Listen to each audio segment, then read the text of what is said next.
Oh, yes, on Terra Road. It's approximately 11:12 in the morning on Sunday, the 22nd day of January 2023. We're here with Mr. Adrian Bean.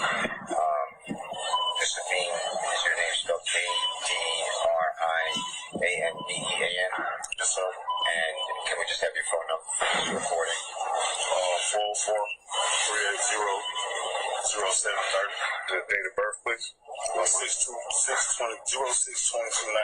And Mr. Bean, do we have permission to record this? 42 years old. Do we have permission to record the conversation? Sir. Okay.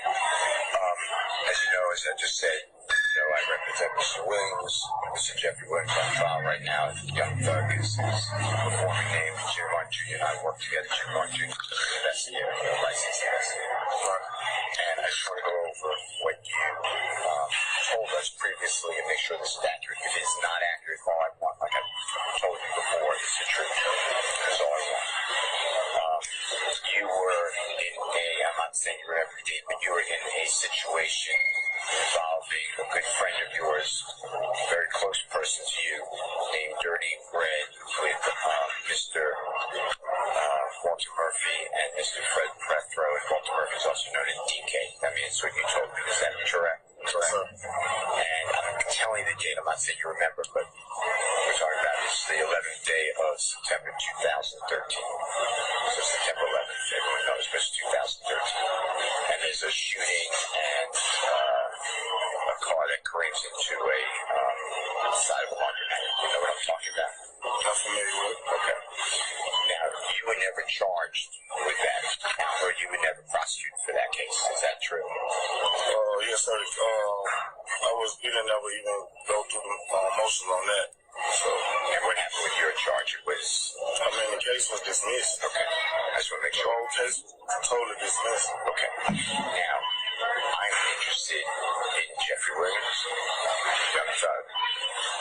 Was he in, around, participant, giving direction, anything involved in that event that we're talking about involving Dirty Red in September 11, 2013? No, sir. Okay. Like I explained, when, all that occurred, everything took place, they was, trying to force him in on something that he wasn't even implementing. Like I said, I'm not going to lie on the brother. You know what I mean? And, he wasn't with us. Young Thug was not in the car with us that day. I don't even know how his name really got mentioned. Maybe it was a lot of hype through the streets. I might have was in confidence talking and said his name, but I ain't, him and Linda saying that he was with us. You know what I'm saying? And when you say that they wanted him involved in the case or whatever your words were, who was they?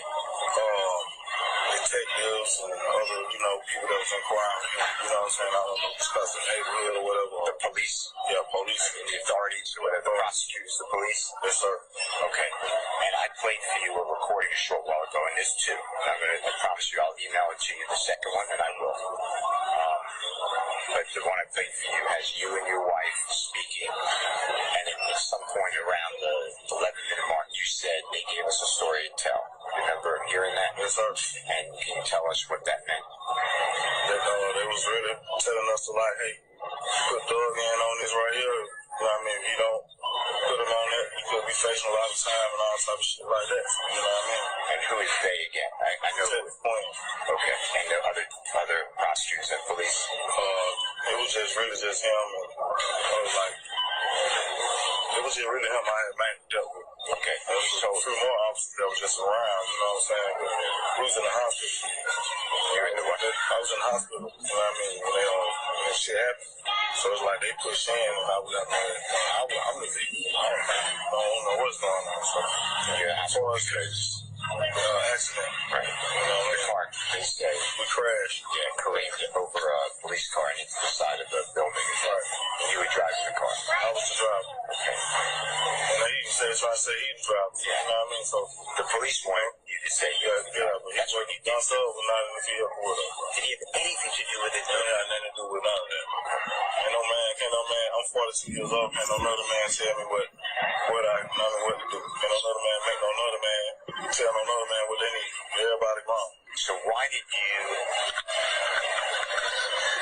tell the police, it's on recording, that Jeffrey Williams was involved in this armed robbery because the police told you to say that so you get out of trouble? Is that the reason? Yeah. Okay. Now, you're also on another jail call, the one I'm going to send you. That's the one I want to hear. You know, I'm going to send it to you. But for what you say, the reason you would have a jail call with your wife and a friend of yours or whoever, you're going to tell us, that's because the same reason. It's just the police gave you something, a story to tell you. It's going to say it to everybody. Okay. All right. We're going to shut the recording. It's what you told us the truth because that's all I've ever asked you for. That's it. All right. Did anyone promise you anything, threaten you? Nobody probably And Jimmy and I have been straight. Investigator Martin and I have been straight with you up all the way. Is that true? Right. And Investigator Charles Bill South. I've been working hard trying to catch up with them. I work hard too. I just started working 2 jobs, so you know I'm a working day and night. So you know, Appreciate you. certified flagger, certified supervisor. You know what I mean? And I was doing dishwashing at night. So you know what I mean? I'm real whoop to be going in 23 to be going through anything that got something to do with court of law or anything like that.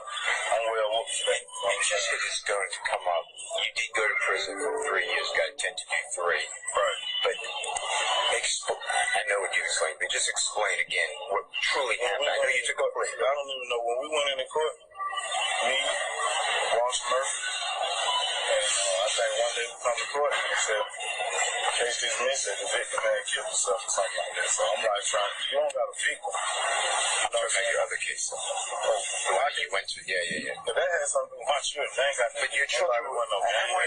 Explain what happened. What happened with my kids was I had a Polo Rock. You had a 10-year-old and a 12-year-old that was choked. One of them was punched in the stomach, which was my kids. And I went around there and held with the guy calling me by myself. And I got caught up in it, and I explained to the judge what happened, and the judge sentenced me to 10 people. And you caught up with the person you killed? Yeah, I shot both of the guys that, in the midst of and how long ago? But the one was 28 and the other one was 31. They was jumping on a 10 and 12-year-old by that basketball goal in the neighborhood, which was my kids. Right. So, everything that went on me, they happened to be in my kids. You know what I'm saying? They have nothing to do with none of that. And then, last thing, and I'm sorry that you went through that and your children. Right. YSL. Are you ever part, they're saying YSL's a criminal street gang. Are you ever part of a criminal street gang, YSL? No, sir. Do you know Jeffrey Williams to ever commit a crime? Ever? No, sir. You only know him through his music and his reputation. The only time I ever heard of him, on the radio. You know what I mean? Through our neighborhood, you know what I'm saying? I don't got no history with him. I don't hang with him. We live in 2 different separate places. Okay, and whatever happened, and I understand it was dismissed, but on September 11, 2013, as far as you're concerned, that had nothing to do with criminal street gang activity. Why, sir? Okay. No, sir. I ain't initiated in that. I mean, like I said, I don't got no tattoos, no sign. Ain't on my body that will meet me. I mean, and around me, period. Is it okay? I'm a working man. Is it okay if I turn the tape off? Unless Brian has another question. I'm just going to announce the time. Okay, it is now 11:20 a.m. And we're going to, right at the Kroger's, it's in your neighborhood. The Kroger is in your neighborhood. Near January 22nd, 2023. Listen, I should repeat, man. Young Thug on Tower. Young Thug was not in any vehicle with me. Never gave me no permission to do no crime. I'm way over than Young Thug. He's never directed you to commit any criminal activity whatsoever.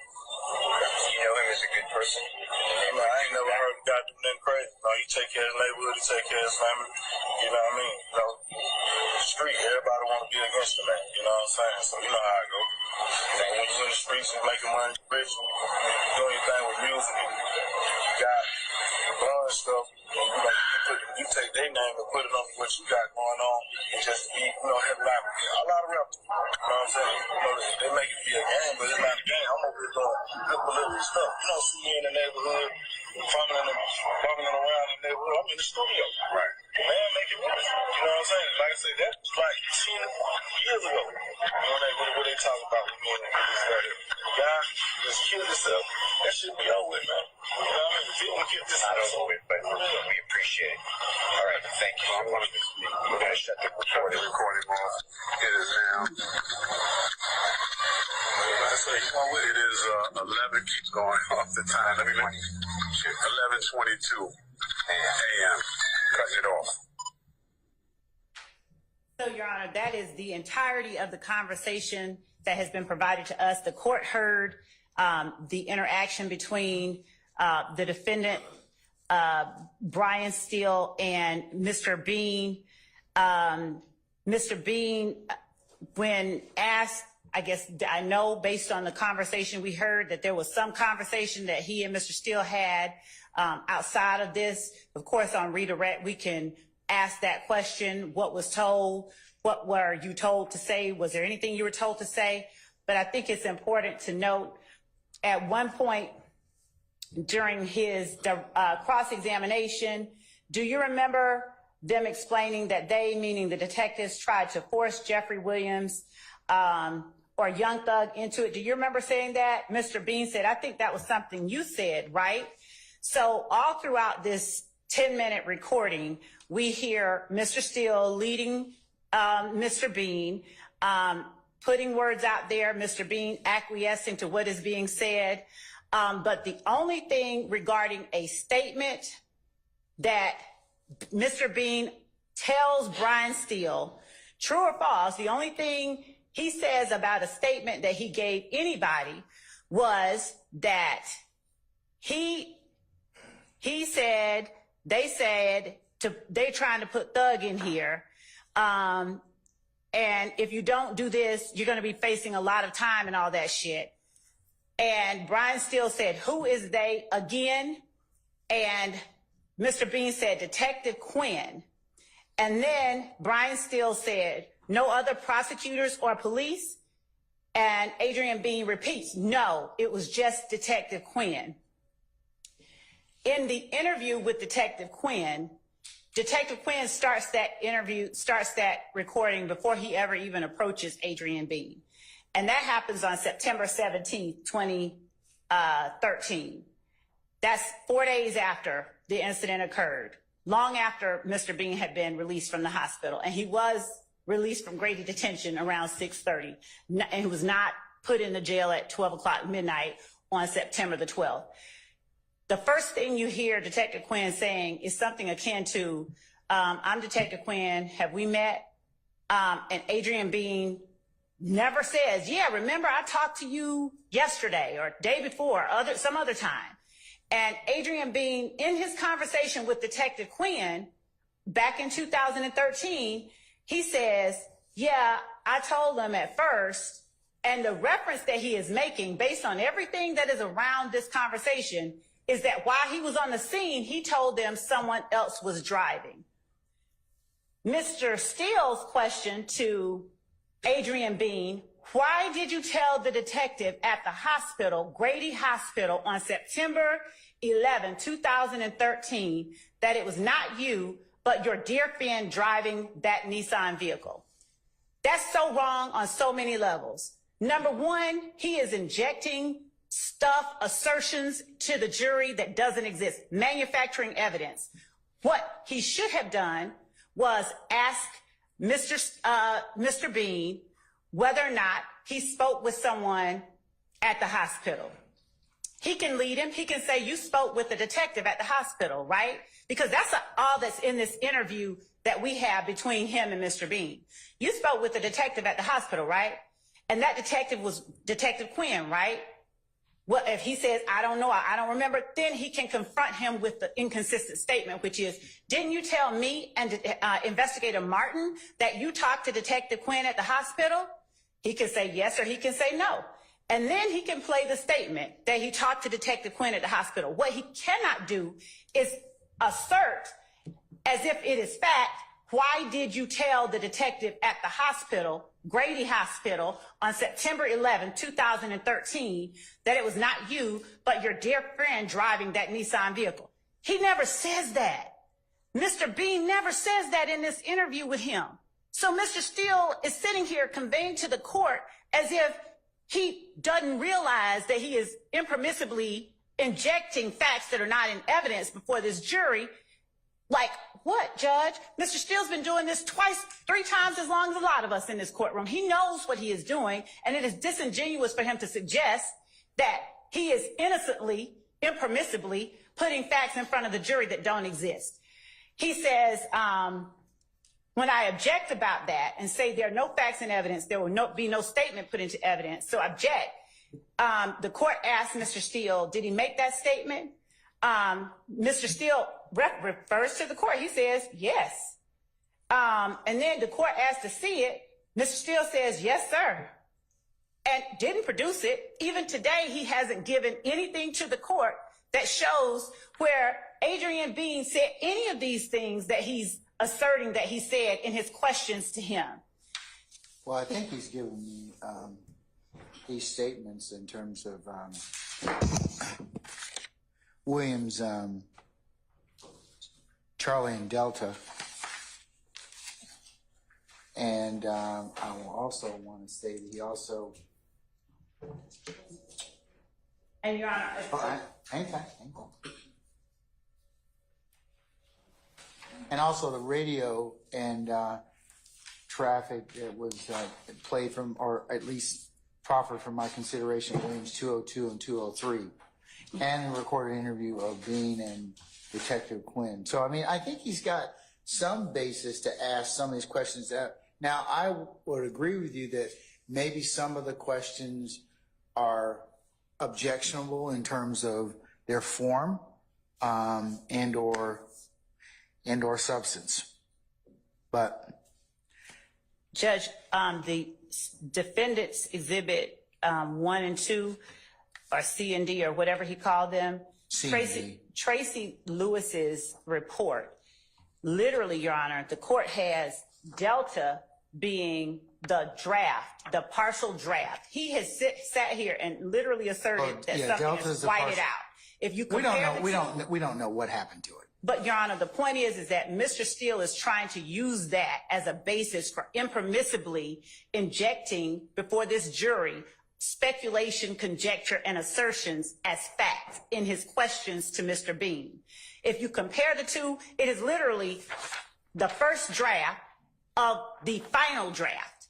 You have Tracy Lewis writing this entire statement, which is defendant Charlie, and you can see the paragraphs are literally the same. She started it on this, and just because we gave them everything is no, I mean, just he's going to exploit it, I guess, to his game, whatever way he can do it. But Judge, it's literally Charlie is the complete report.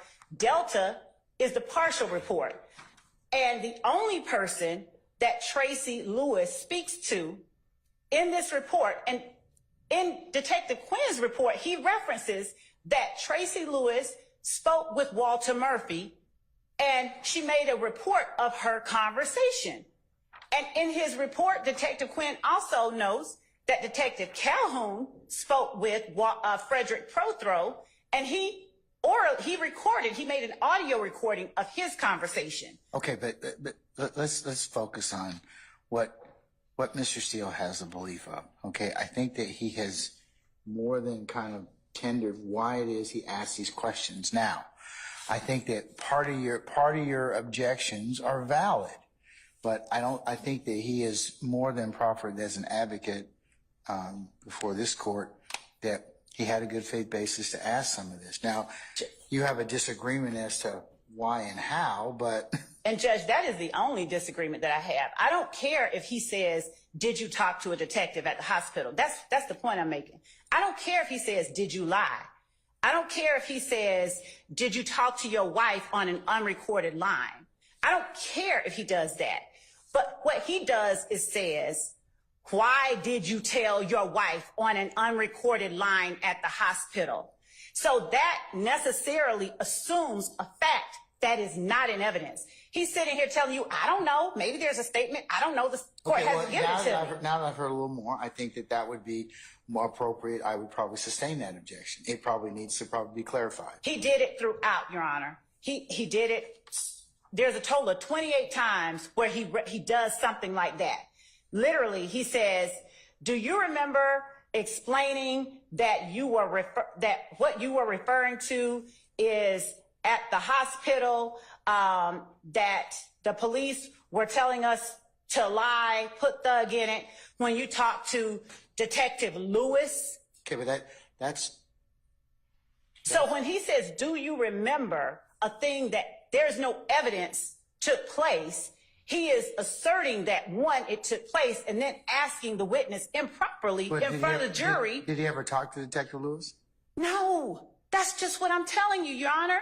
And then Mr. Steele gets here and says to you all this stuff and still never shows you anything to suggest that Adrian Bean talked to Detective Lewis. Okay. Mr. Steele, you want to respond to that? Because that's critical to me. I mean, it's critical in the sense that if there was no conversation between the two of them, then that would assume facts not in evidence. Hold on. I'm asking Mr. Steele a question now. Just hold on, Ms. Love. Okay.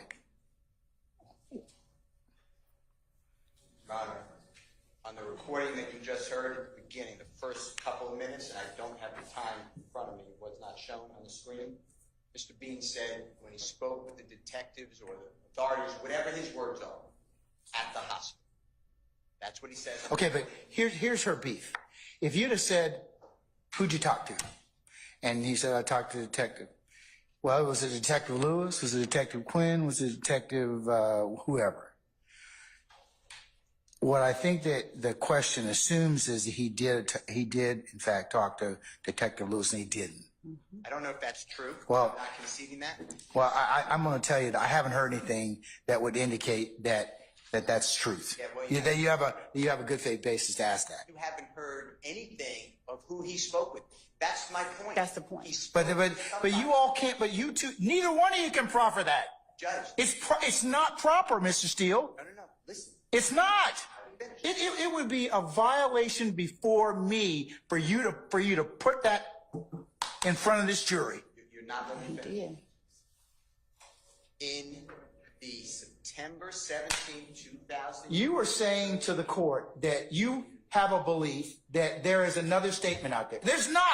How could you say that? Because it hasn't been brought up. If it gets brought up, then we'll correct it at that point in time. But right now, I'm going to direct you not to inquire that line. You don't have a basis to do so. Not true. Well, go ahead and make a statement and see what happens. Your Honor, listen. Go ahead and make the statement in contravention to what I've just told you, and I'm telling you that you will have some problems in front of me. I'm trying to articulate to you. You have told me everything at this point. You have told me that there's got to be a statement. Now, if you find a statement, I will, one, apologize to you. Two, I will take corrective action. That's probably not going to be nice to anybody. But at this point, there's nothing for me to do other than if you don't have a good faith basis to do it, you can't ask the question. Honor, listen. There is a recording between Detective Quinn and Adrian Bean where Adrian Bean says, I lied to your... But we don't know what he lied about. He says he lied about who he's talking about, the car. But we still don't know whether or not he had a conversation with Detective Lewis. And I made it clear. It's 10 years ago. But you said you had, in your conversation with Detective Lewis, that's what you proffer. I said, or any other detective or law enforcement. Read the transcript. I made it clear. I don't know. He doesn't remember names. He says it was Detective Quinn. Also on the recording, on Sunday, January 22, 2023, Mr. Bean is the one who said this happened in the hospital. Your Honor, I'm the one complaining about I don't have the statement. I've been asking for it. This is Brady. Clearly there was a statement made. We don't, but we don't know if there's a statement. You're supposing there's a statement, okay? And there may be. And you know what I said? And you know what I said earlier? I said if there is Brady that's not disclosed, then that particular individual is going to have some problems with me. I told you that already. Or I have a lot of different remedies I can execute at that point in time. There has to be. That's why I gave you. But you can't intimate or otherwise cross over the line when you don't have the statement to back it up. Judge, I've been robbed of the statement. But we don't know where the statement is. If we find the statement or it comes up or in cross-examination, Quinn brings up and says, hey, happen to have a statement right here in my massive file. And if he does, then of course I will revisit this particular subject again. I'm saying it's been deleted. It's been destroyed. We don't know. You don't know. We don't know what happened. We don't know what happened. We had the same issue that happened earlier in this trial about a statement. We don't know whether or not it was the hack or whether or not it's intentional. Now, you can make whatever hay you want out of it. I mean, and the jury can decide for what they want to give it.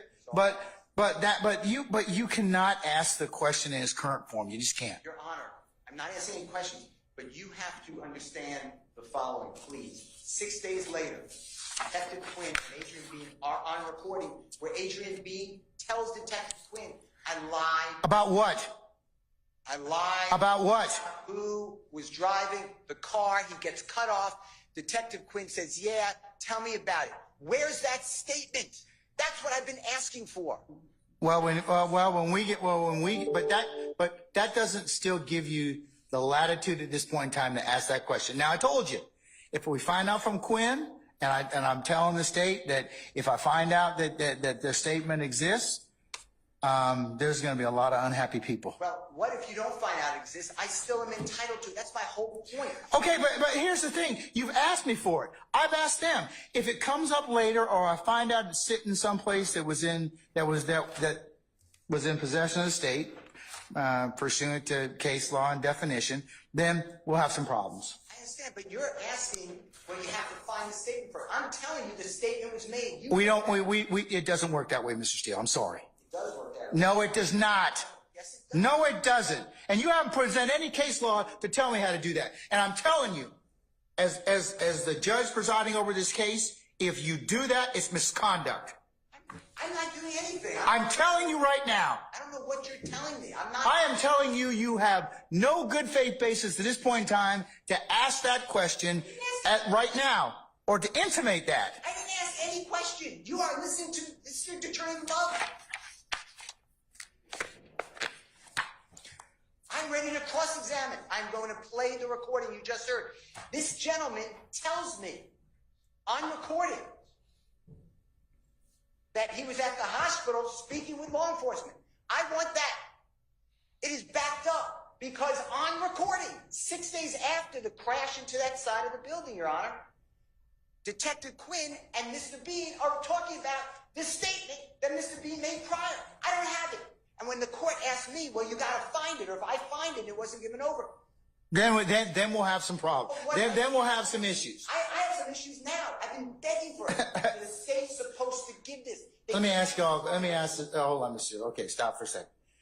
Ms. Love, have you inquired of Detective Quinn where this other statement may be? Judge, that's just it. Mr. Steele is literally manufacturing evidence. There is no other statement. I have asked whether or not there was a statement. I asked Tracy Lewis at the hospital. Let me be real clear, because he keeps conflating stuff. Adrian Bean never told Detective Quinn that he made a statement at the hospital. I have his transcript. Okay, but we don't know where he made the statement, and also he's lied. So we don't know what he lied about either. Your Honor, to be very clear, there's no statement. I have asked Detective Lewis. They can ask Detective Lewis. She never talked to him. Okay. Detective Quinn, who is the only person, it's not just police, the only person Adrian Bean asserts to Brian Steele in this recording that he gave us, this 10-minute recording, he said, I spoke to Detective Quinn. It's obvious that he didn't speak to Detective Quinn at the hospital, because the first time he met Detective Quinn was September 17th when he pulls him in for the interview.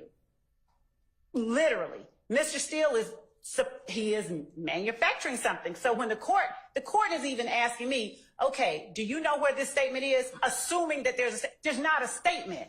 There is no statement. There's no evidence. That's the problem with Mr. Steele asking questions the way that he asked them. He is assuming facts that are not in evidence. And he is usurping the jury's province and their ability to discern and weigh evidence, because he is injecting assertions into his questions about things that don't exist. Similarly, he says, do you recall explaining that you made calls from the Fulton County Jail that you knew were being recorded to support your lie to the police that Jeffrey was involved on September 11, 2013. That's what he asked the witness. You heard the interview. He doesn't say that anywhere in that interview. This is the kind of manufactured evidence Mr. Steele keeps putting in front of the jury. He never said that during the interview, yet that's the question. That's the question Mr. Steele asked Adrian Bean on the stand. Nothing like that ever happened. And during his cross-examination of Adrian Bean, the cross-examination is replete with examples just like that. There is no statement. He can't sit there and say there has to be a statement and then ask the question as if there is one, because that's improperly asserting to the jury something that isn't factual. There's no evidence of it. So to answer the court's question, of course we have asked who spoke to whom. Did Tracy Lewis, did you speak to Adrian Bean? Tracy Lewis, I talked to Walter Murphy, and I put it in my report. I made a report of that. Calhoun, did you talk to Adrian Bean? I talked to Frederick Prothero. Here's my recording of that. Detective Quinn, and then this idea of destruction of evidence, that is the fallacy that is getting thrown around. That's the problem with asserting facts not in evidence. That's the problem with them being allowed to ask those kind of questions. Do you destroy evidence? Nobody has said anyone destroyed any evidence. Eduardo Navarro Flores said he heard that Detective Quinn had erased the interview. Well, then why all throughout Detective Quinn's report does he refer to the lie that Eduardo told in the first place? How is that destroying evidence? But they're trying to create a narrative for the jury of things that don't exist, a narrative that somehow the state destroys evidence. There's been no evidence, no suggestion that the state has destroyed any evidence, but they're going to ask it a million times. So that's what Mr. Steele is doing with this whole statement at the hospital. He's going to ask it a million times. So the jury's sitting there going, well, where is it? And then in the end, $100 says that he gets up there and says, they destroyed the statement from the hospital, knowing he has no evidence that one even exists. With Detective Lewis, and certainly not Detective Quinn, who is the only person Adrian Bean tells Mr. Steele, at least in the portion of the recorded interview he gave me. I don't know what else he told. I don't know what Mr. Steele told Adrian Bean. But it's obvious that he's leading him through the interview that the court heard. And even being led, Adrian Bean does not let up on his assertion about Detective Quinn. Mr. Steele tries to get him to change it. You mean somebody else, other police, no, just Detective Quinn. So this idea that he has a right to ask questions that assume things that are not in evidence, that he has not put in evidence, that he cannot expect to be put in evidence is ludicrous. And to assert that the state is trying to hide something because he wants to taint the jury's mind, taint the fact finders with falsehoods, and somehow, I guess that's the way he wins cases. I don't know. But, Your Honor, I'm flabbergasted. The number of times he asked Adrian Bean questions that assumed facts that are not in evidence is just staggering. It's just staggering. I'm simply asking that Mr. Steele be precluded from asking those kind of questions.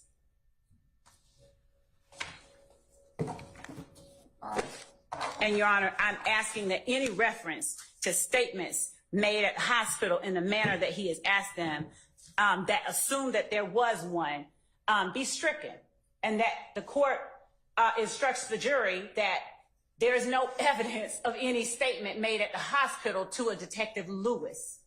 And then let them weigh whether or not a statement was given to Detective Quinn. But that's not the question that Mr. Steele asked.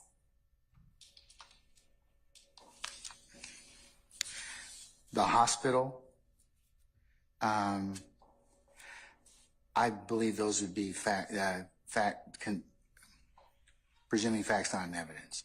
There are some questions that Mr. Steele has asked on his interview that would be appropriate and are appropriate. But in terms of the hospital questions thus far, those need to be clarified in front of our jury at this point. Excuse me? What clarification? No, meaning that I'm going to strike them from the record at this point in time. They can be until there's a basis for me to go ahead and consider them. Judge, I am still on cross-examination. This man tells me. The state's made an objection. The objection they've made continually is assuming facts not in evidence. They're not in those facts aren't in evidence. Judge, it's on recording. Mr. Bean said it. You just heard. I know you only heard it one time. We can play it again. He said this happened at the hospital. You are striking. You are going to be commenting on the evidence. You are going to be doing 17-857. This is for the jury to determine. This is what he told me on that record. It's on recording. He said this happened at the hospital. Talking about when he spoke to the detective. He said that, or that was his question upon you asking it. I never mentioned a hospital. If you don't mind, just listen to it again. It's like the first 2 or 3 minutes. I'll listen to it again. Let me hear it again. Yes, Your Honor. And while we're pulling that up. Okay, I got it on. Go ahead. This is Ryan Steele. I'm giving out the investigator Jimmy Martin Jr. We represent Mr. Jeffrey Williams, also known as Young Thug. We're standing in Kroger. Look at the address. And it is approximately. Are you familiar with this Kroger? Oh, yes, Frontier Road. It's approximately 11:12 morning on Sunday, the 22nd day of January 2023. We're here with Mr. Adrian Bean. Mr. Bean, is your name spelled Adrian? Yes, sir. And can we just have your phone number for this recording? 404-380-0730. The date of birth, please. 06/22/1979. And Mr. Bean, do we have permission to record this? 42 years old. Do we have permission to record the conversation? Yes, sir. Okay. As you know, as I just said, I represent Mr. Williams, Mr. Jeffrey Williams on file right now. Young Thug is his performing name. Jim Martin Jr. and I work together. Jim Martin Jr. is an investigator, a licensed investigator. And I just want to go over what you told us previously and make sure this is accurate. If it is not accurate, all I want, like I told you before, is the truth. That's all I want. You were I'm not saying you were every day, but you were in a situation involving a good friend of yours, a very close person to you, named Dirty Red, with Mr. Walter Murphy and Mr. Fred Prethrow, and Walter Murphy is also known as DK. I mean, it's what you told me. Is that correct? Correct. And I'm telling you the date. I'm not saying you remember, but we're talking about it's the 11th day of September 2013. So September 11th, everyone knows, but it's 2013. And there's a shooting and a car that creeps into a side of a laundromat. You know what I'm talking about? I'm familiar with it. Okay. Now, you were never charged with that, or you were never prosecuted for that case. Is that true? Yes, sir. We didn't ever even go through the motions on that. So, And what happened with your charge? It was... the case was dismissed. Okay. I just want to make The sure. whole case was totally dismissed. Okay. Now, I'm interested in Jeffrey Williams, Young Thug. Was he in, around, participant, giving direction, anything involved in that event that we're talking about involving Dirty Red in September 11, 2013? No, sir. Like I explained, when, all that occurred, everything took place, they was, trying to force him in on something that he wasn't even in. Like I said, I'm not going to lie on the brother. You know what I mean? And, he wasn't with us. Young Thug was not in the car with us that day. I don't even know how his name really got mentioned. Maybe it was a lot of hype through the streets. Or, I might was in company talking and said his name, but I ain't, him and Linda saying that he was with us. You know what I'm saying? And when you say that they wanted him involved in the case or whatever your words were, who was they? His detectives and other, people that was inquiring, you know what I'm saying, I don't know, discuss the neighborhood or whatever. The police? Yeah, police. The authorities, whatever, the prosecutors, the police? Yes, sir. Okay. And I played for you a recording a short while ago, and this too. And I promise you I'll email it to you, the second one, and I will. But the one I played for you has you and your wife speaking, and at some point around the 11-minute mark, you said they gave us a story to tell. Remember hearing that? Yes, sir. And can you tell us what that meant? That they was really telling us to, like, hey, put Doug in on this right here. You know what I mean? If you don't put him on that, you could be facing a lot of time and all type of shit like that. You know what I mean? And who is they again? I know. Sept point. Okay. And there are other prosecutors and police? It was really just him, and it was just really him I had mainly dealt with. Okay. There was a few more officers that was just around, you know what I'm saying? We was in the hospital. You're in the what? I was in the hospital. Stop. All right, run it back, please. It's going to be about 4 minutes. All right, let me hear it. It was just really him I had mainly dealt with. Okay. There was a few more officers that was just around, you know what I'm saying? We was in the hospital. Stop. You're in the what? I was in the hospital. Stop. All right, Mr. Bean says we were in the hospital.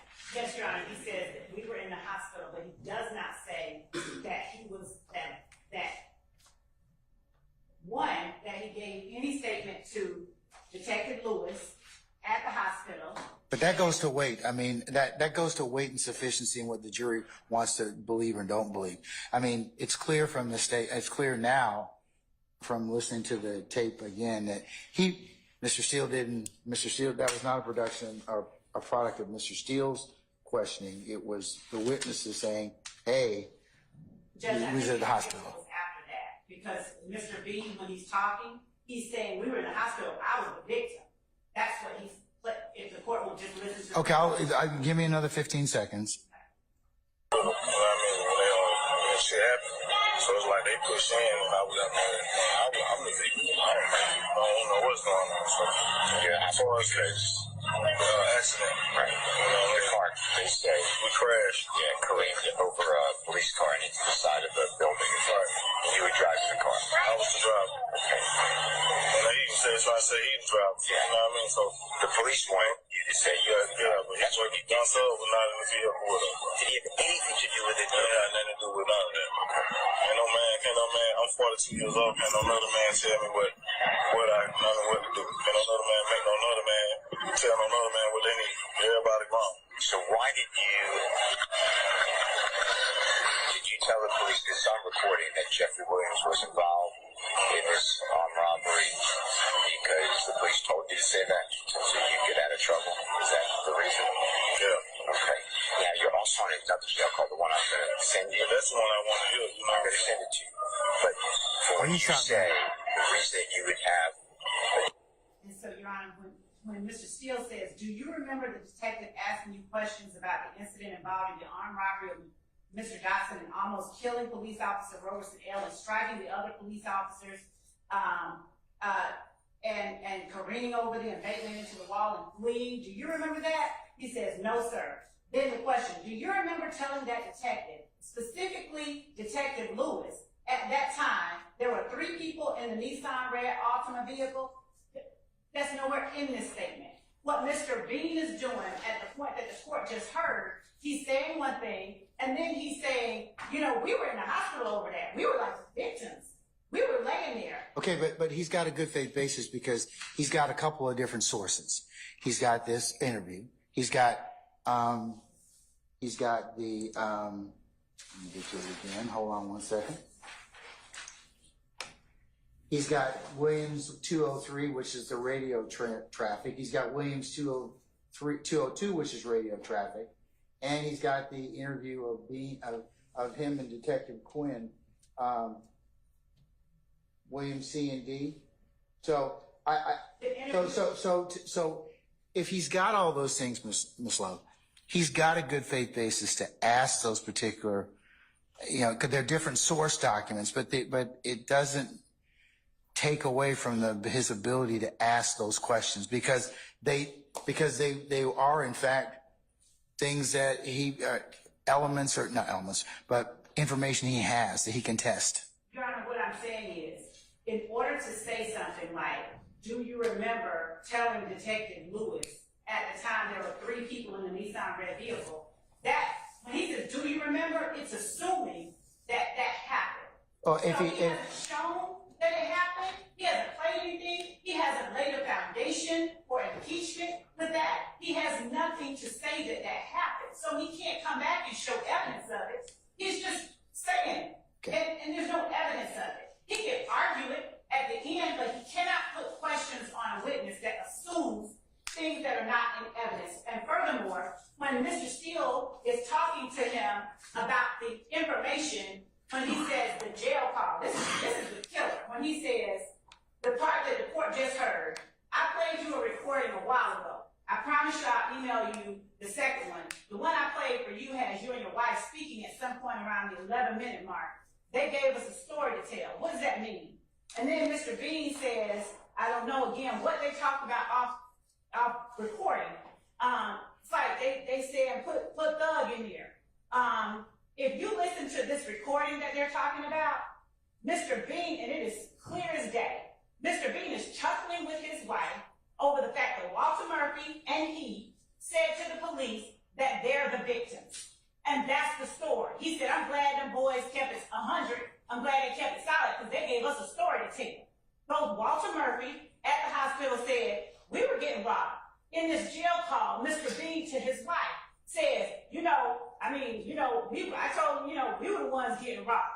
That's what he's saying, and it's disingenuous for him to sit here and say, who told you? What did they mean? Was it the prosecutors, the police? Who told you that? Detective Quinn. No other prosecutors or police? No, Detective Quinn. And then when he says, we were in the hospital. I was in the hospital when that shit happened. We were the victim. The court heard him say it. Adrian Bean talks like this, and I would ask that the court allow us to enter the jail call that he's talking about so that the court has context to understand why it is so offensive that Mr. Steele is arguing that he gets to suggest to the jury things happened that didn't really happen in the form of his questions to Adrian Bean. So when he's saying, hey, they're telling us to lie, and he's saying, that's, what do you mean? They're saying put thug in there. Well, what did you mean when you said they gave us a story to tell? Mr. Steele knows what they meant because he says it in the jail call. It's clear. So we can play that for the court. I can point to all of the times that Mr. Steele impermissibly asked questions that assume facts that are not in evidence. He's saying, do you remember stating that the driver was not you? There's nowhere in here that he says that the driver wasn't him. Literally. We just heard it. There's nowhere in here that says that. Now, if he asks this witness, you were the driver, weren't you? And at first you said you weren't the driver, weren't you? And then he says, well, didn't you say to X on this date at this time that you weren't the driver? Because guess what? He can then put forth X and show where he's lying. Right now, he's putting questions on the witness about things that don't exist. So there's no way anybody can test the witness's knowledge on them because they don't exist. That's all that I'm saying, Judge. And that's what I'm asking that the court preclude the defendant from doing from here on out. And I will go through and present to the court. I will literally highlight all of the times that Mr. Steele asked those kind of questions. Do you remember? Why did you tell them this?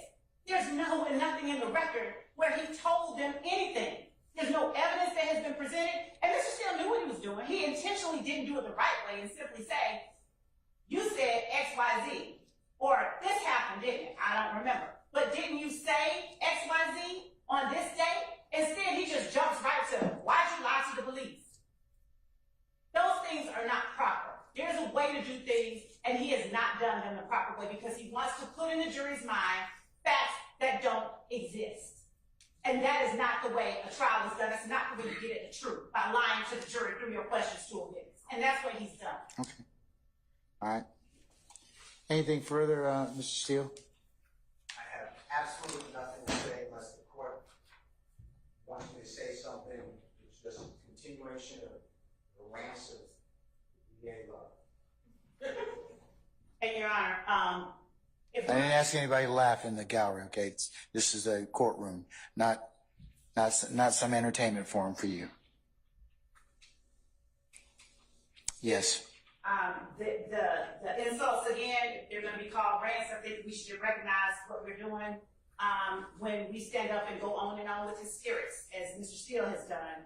I'd ask that he be precluded from slinging insults as well. All right. Well, both of you took professional responsibility when you were in law school, and that's not the way that we treat each other as professional colleagues. So I'll just leave you with that. All right.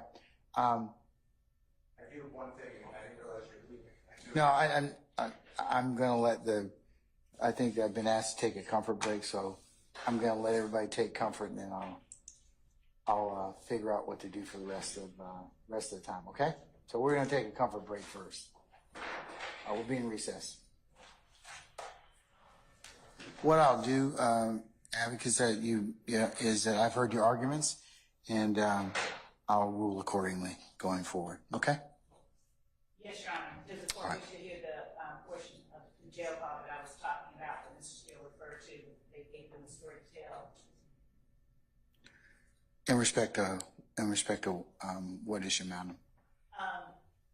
One of the questions that he propounded was in the interview with Mr. Bean was when you said they gave them the story to tell at the 11-minute mark. Were you talking about the police, the prosecutors, the police, and then that's just before they get into the whole when he starts saying, "Yeah, we were in the hospital, we were the victims." He's actually talking about that with his wife, the fact that Walter Murphy and Frederick Prothro came down to, I guess, they gave a story to the police about them being victims. All right, but he's entitled to ask about that. That would go to truth and veracity of his statement. Right, what I'm saying. I think what you're, and correct me if I'm wrong, you're saying that certainly there's a way to ask that question, but I'll have to wait till it's propounded, okay? Okay, all right. Okay, folks,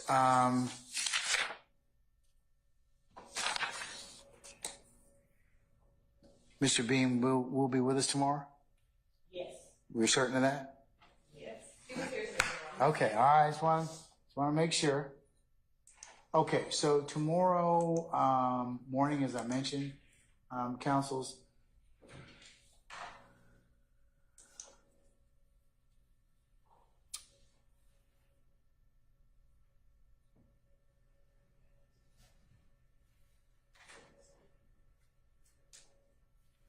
we're going to start as close to between 9 and 9:30 as we can, and we'll probably go to we'll after the lunchtime hour and conclude. So I will break probably between 12 and 1, and then we will probably go for probably about another hour or so, hour and a half, and then we'll be complete for the day. All right. What ministerial inquiry do you have of me, councils? No. If anybody. All right. Mr. Adams? Just some clarification, kind of quality. So tomorrow, 8:30 for as close to 9 o'clock as possible. You work somewhere around 12, between 12 and 1, and then we'll perhaps do an hour after that. So sounds like we're concluding somewhere around 2 o'clock. Is that 2:30. 2:30? Yes, sir. Okay, thank you. Okay. Mr. Sharp? You were next. I'm going to critique Mr. Adams now. I think he changed your start time. Did you say, I believe you said 9 to 9:30? No, I didn't. No, I wasn't. He heard it right. Oh, okay. So I'm going to have to apologize to Mr. Adams? Unfortunately, yes. Okay. That's on you. All right. Anybody else? Okay. All right. Thank you all for your patience. I'll see you all tomorrow morning. Okay. All right. We're in recess.